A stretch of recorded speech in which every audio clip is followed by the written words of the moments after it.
నిన్నటి రోజున మనకి ఒక 2-3 రోజుల నుంచి సైక్లోన్ ప్రభావిత ప్రాంతాల నుంచి ఇబ్బందికరంగా ఉన్న వాళ్ళందరికీ, రీహాబిలిటేషన్ సెంటర్స్ లో ఉన్న వాళ్ళందరికీ కూడా రాష్ట్ర ప్రభుత్వ దిశానిర్దేశం మేరకు అత్యవసర సరుకులన్నీ కూడా పంపిణీ చేయడం జరిగింది. ఈ నేపథ్యంలో గుంటూరు పశ్చిమలో కూడా ఒక కేంద్రాన్ని ఏర్పాటు చేసి అక్కడ మా ద్వారా పంపిణీ కార్యక్రమాన్ని చేపట్టారు. అదే విధంగా ఇతర నియోజకవర్గాల్లో కూడా ఈ యొక్క కార్యక్రమాన్ని చేపట్టడం జరిగింది. అయితే ఈ కార్యక్రమాల్లో ప్రధానంగా మేము గమనించింది ఏంటంటే, ఇది ఈస్ట్ లో జరిగిన ప్రజా పంపిణీ. నిన్న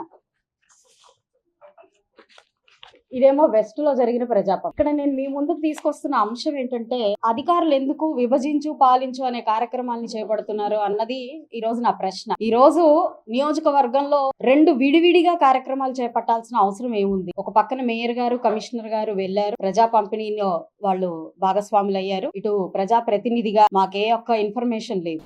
అదే విధంగా మాకు ఒక డైరెక్షన్ ఇచ్చారు, ఒక కేంద్రం దగ్గర ఈ ప్రజా పంపిణీ చేయాలి అని అడిగారు. మేము అక్కడికి వెళ్ళాము. అక్కడ నేనున్నాను కానీ కమిషనర్ గారు కానీ మేయర్ గారు కానీ రాలేదు. బ్యానర్లు తీసుకుంటే వెనకాల బ్యానర్లు కట్టారు. ఈరోజు ప్రజాప్రతినిధులు బ్యానర్లో ఉన్న ప్రోటోకాల్నే చూసుకోవాలా, లేకపోతే వస్తున్న అధికారులను చూసుకోవాలా, లేదంటే దీన్ని ఏ విధంగా డిజైన్ చేస్తున్నారు అన్నది ప్లాన్ మేమే చూసుకోవాలా అన్నది ఇక్కడ ఒక పెద్ద క్వశ్చన్ అయిపోతుంది. మరి ఆ రోజు మేమున్న నిన్నటి రోజున ఉన్న హడావిడిలో అక్కడ ఎలా ఏర్పాట్లు జరిగాయి, ఏం ఏర్పాట్లు జరిగాయి, ఎవరికి ఇన్ఫర్మేషన్ అందింది, ఎవరికి ఇన్ఫర్మేషన్ తెలీదు అన్న సంగతి ప్రజాప్రతినిధులుగా మాకు ఐడియా ఉండదు.